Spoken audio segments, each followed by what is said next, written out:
In this video, we will be disassembling the portable Golight radio array. The first step will be to remove the mounting shoe. Then we will be removing the two Phillips screws that are on the bottom side, holding the frame in.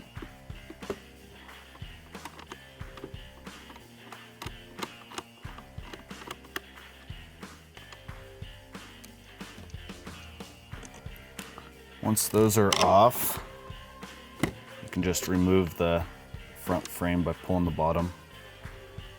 Then we will be removing the top housing. To do that, we will need to first remove the two Phillips screws that are straight back here beside the lens and bezel.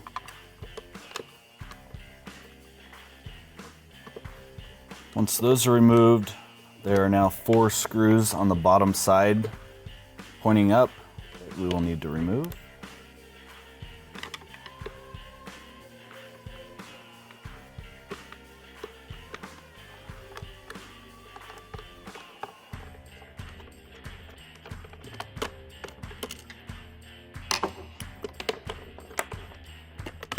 Top will pop off, and then we are into the housing.